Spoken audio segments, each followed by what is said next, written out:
Happy Saturday! You know, one of the things, the future of education is year-round schooling, and really, right, here we are Saturday morning. A lot of our students obviously are here, which is exciting, and we have parents. In fact, I just want to say welcome officially on behalf of the FCPS administration to the 14th Annual FCPS Special Education Conference. It's great to see you here, and each year you get an opportunity to learn more. And we get an opportunity to learn more from each other about the latest trends and strategies in special education students and their needs and the challenges associated with serving the kids. Let's find out. First of all, raise your hand if you're a student. Woo! Raise your hand if you're a school board member. Yay! Raise your hand if you're a teacher. Wow! Raise your hand if you're a parent. Guess I can do that. Raise your hand if you're a university professor or instructor. One or two. Raise your hand if you're a pre-service teacher. Wow. You know, honestly, I really do believe one of the most powerful things we can do, and we've been doing, and we need to continue to accelerate doing, is the power of convening people together across diverse perspectives and diverse roles and bringing them together to learn together. And I think you're going to hear later from Dr. Morningstar, the keynote speaker, how do we move away from looking at compliance to quality outcomes? And it's really about changing our culture. And changing the culture is about becoming collective learners together.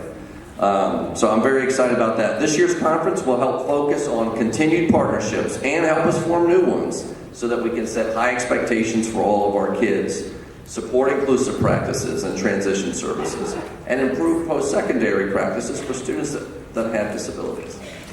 I mentioned and I called out students, and this year we will have, for the first time ever, a student strand for the conference.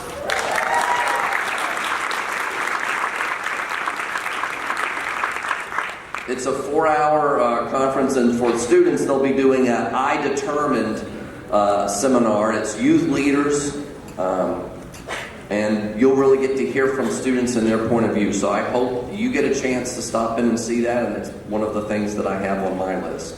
It's going to emphasize learning and understanding what self-determination is, how you become an advocate for yourself, and why it's important to possess and implement those skills on a daily basis. All of the workshops, hopefully you've gotten one of those pamphlets when you came in with all the selection of workshops, and you're looking through them now to get excited about what you want to see. We spent a lot of time here in Fairfax County working to bring you some of the best workshops possible, and I hope they will help you, and thank you for joining us today to do that. Before we move to all of the keynote speaker and the workshops, I do want to touch on some things going on in our world of special education, some of our highlights. This year, the Department of Special Services redesigned our Great Beginnings program for special education teachers. Completely redesigned it, because we realized we were bringing special education teachers into Fairfax County and just treating them like any other teacher.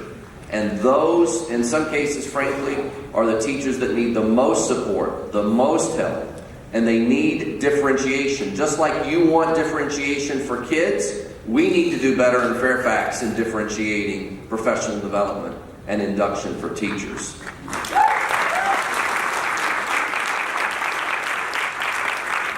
We also, last summer, we updated the IEP page so that IEP teams have a greater focus on increasing inclusive opportunities for students with disabilities. These changes reflect a culture of inclusion and equity as it relates to the least restrictive environment. And you might be going, well, what does that mean?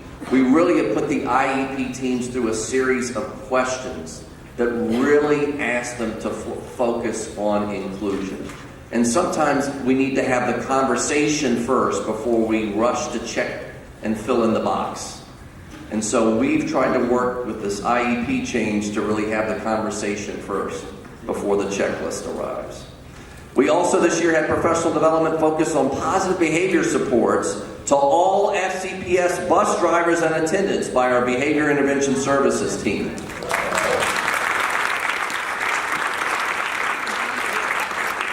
We can't assume that our staff starts serving kids from the moment they leave the home.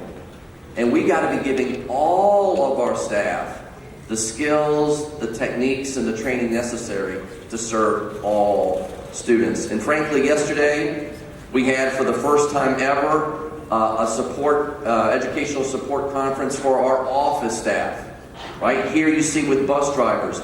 We've got to do a better job in providing professional development for those that have been unsung heroes in Fairfax County, who have a lot of responsibility. They need the tools and help, and our bus drivers have a big responsibility every day to support kids, especially special education kids. They need those same skills and techniques around behavior intervention. We've had increased collaboration with HR for broadening our search and recruitment of high-quality special education teachers from across the country. And I'm excited. We need to go around the world and country and bring everybody to Fairfax. But I want you to know what we're also doing. I was here yesterday, and for the first time ever, with our Teachers for Tomorrow program, we have them in 6 schools to help people become teachers. We're expanding 11 more schools next year, and we offered early contract hiring to high school kids now to say, you are coming back to Fairfax to be a special education teacher, to be a math teacher, to be a science teacher. It's time for us to grow our own here in Fairfax County. So I'm very excited about that.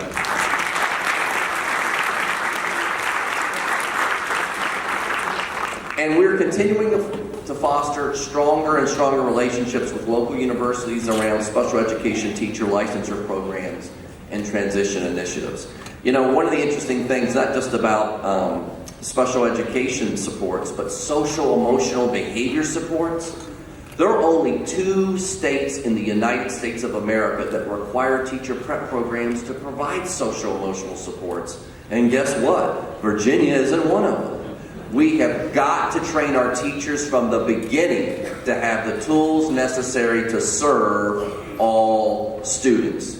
We are playing catch up in Fairfax County. Go ahead and applaud, because it's true. And we've got to work with our state and our higher education partners to let teachers come in and feel like they're going to be on a roll from the beginning as they walk into that classroom. I was just talking to a teacher who works really with pre-kindergartners, and the teacher's ability to convey social emotional strengths, to do wellness strategies, sets the tone in the classroom.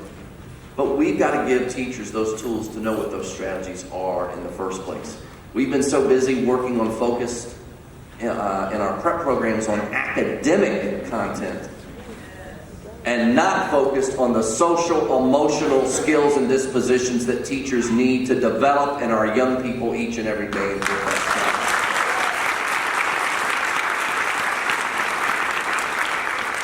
So let me tell you a little bit about what's coming really soon. We are developing a twice exceptional handbook through a partnership with parents. Woo! And it's coming in the 1920 school year this fall. It will be available. Some of you are saying, well, we should have had it 10 years ago. I know, but it's coming now. We're also, the Office of Procedural Support is leading a work group this year that includes representatives from parent groups and principals and other FCP offices to revise our parent special education handbook. So I think that revision is also going to go a long way in helping. We expect that to be completed, that work to be completed and rolled out also in the 1920 school year this fall. You did hear the chairman of the school board, Karen Corbett Sanders, reference restraining seclusion, and I do want you to know, as superintendent, I do share the concerns of those who've raised questions about our procedures and practices. The school board did direct me and my leadership team to do a thorough and independent review of these practices and procedures. And I want you to know, as I shared with the board earlier this week, I accept full responsibility for this situation. And as superintendent, I will work together with all of you to have a plan forward that resolves these issues.